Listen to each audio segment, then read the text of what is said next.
चुनाव में, 2024 का चुनाव में, उस महीना 13 तारीख के चुनाव में अगर इस राज्य में हमारा सरकार बनेगा दोबारा, तो हम एक घर पर 30,000 नहीं बल्कि साल में 1 लाख रुपया देने के काम करेंगे। और हमारे जो गरीब परिवार के लोग हैं, हमारी जो माँ बहनें यहाँ पर बैठी हुई हैं, कल मुहर्रम भी मनाते हैं, दुर्गा पूजा और दीपावली भी मनाएंगे, छठ पूजा भी मनाएंगे, और उनको अपने बाल बच्चा को देखने के लिए और त्योहार मनाने के लिए रमना और नगर उतारी के सेठ साहूकारों के पास हाथ फैलाना नहीं पड़ेगा, अपना गहना गिरवी नहीं रखना पड़ेगा, क्योंकि हिम्मत है तो हिम्मत है, इसीलिए नारा लोगों ने लगाया था। हेमंत सोरेन जब तक जिंदा रहेगा तब तक गरीब परिवार को कभी कोई दिक्कत नहीं होगा।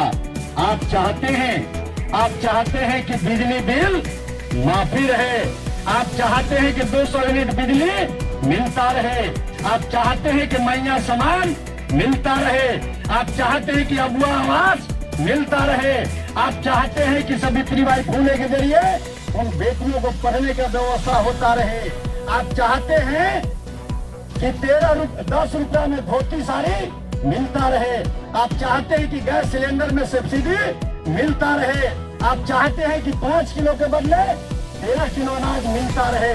तो ये तभी मिलेगा जब माननीय अनंत प्रताप देव जी विधानसभा में जाएंगे और राज्य के मुख्यमंत्री हेमंत सोरेन बनेंगे। अगर इन योजनाओं को अगर आपको बरकरार रखना है, अगर बचाना है, तो आपको हर हालत में हमारे बूथ के साथियों को, हमारे नेताओं को, अपने लोगों को, हर बूथ के जो समाज है, जनता है, महिला पुरुष नौजवान है, उनके बीच में आपको जाना पड़ेगा और हर बूथ को आपको जीतना पड़ेगा, लीड करना पड़ेगा। और नहीं, यहाँ हमारे जो विरोधी हैं, हमारे जो विरोधी ताकतें हैं, ये हमारा दुश्मन नहीं बल्कि आपका दुश्मन है, आपका विरोधी है, राज्य का दुश्मन है, देश का दुश्मन है, राष्ट्र का दुश्मन है, क्योंकि ये लोगों को कभी भी यहाँ के मजदूर किसानों को, माता और बहनों का कोई भी योजना देने के काम उन्होंने ही नहीं किया। आज अगर सवाल आप करेंगे कि रमना हॉस्पिटल है उसमें डॉक्टर क्यों नहीं है, आज जब सवाल आप करेंगे कि चलने के लिए रास्ता ठीक ढंग से नहीं है, तो उसका वो जवाब नहीं देंगे। यहाँ सरकारी स्कूल है, उसमें बिल्डिंग नहीं है, भवन नहीं है, टीचर नहीं है, इसका वो जवाब नहीं देंगे। आपके बीच में ये विकास के सवाल पर, रोजगार के सवाल पर, शिक्षा के सवाल पर, स्वास्थ्य के सवाल पर, मैया समान योजना के सवाल पर, आवास के सवाल पर, विधवा पेंशन और वृद्धा पेंशन के सवाल पर ये आपसे कभी भी जवाब तलब नहीं करेंगे। और सिर्फ उनको एक ही मकसद है, समाज को बांटना और राज करना। या हिंदू मुसलमान की बात करेंगे, भारत पाकिस्तान की बात करेंगे। यहाँ जब आते हैं, दुर्गा पूजा में भी आए थे कई जगह पर, उन्होंने कहा कि सनातन धर्म पर खतरा है।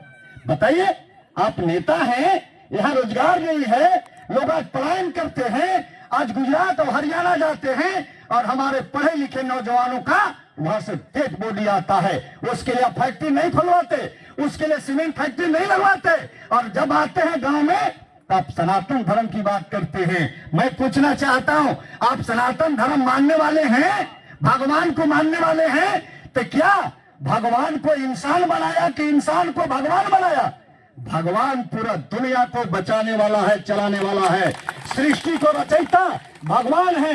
अगर हम गाड़ी पर चलते हैं, हेलीकॉप्टर और जहाज पर चलते हैं, हम मोटरसाइकिल पर चलते हैं, हम पैदल चलते हैं, हम कोई भी खाना और पानी पीते हैं, हम सोते हैं तो भगवान की मर्जी से सोते और खाते हैं, और जिंदा है तो भगवान की मर्जी से जिंदा है। हम कौन होते हैं भगवान को बचाने वाला? हम कौन होते हैं सनातन को बचाने वाले?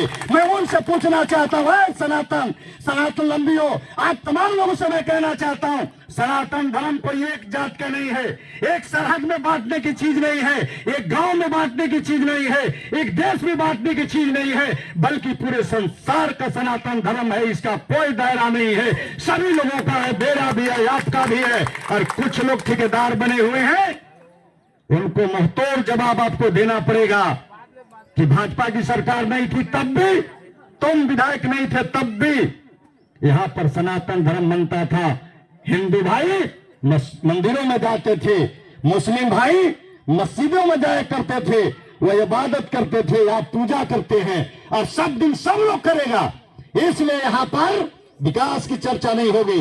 यह जात धर्म देश दुनिया पाकिस्तान फल्ला चिल्ला की बात होगा। यहाँ रोजगार की बात नहीं होगी, यहाँ शिक्षा की बात नहीं होगी। माननीय विधायक जी कह रहे थे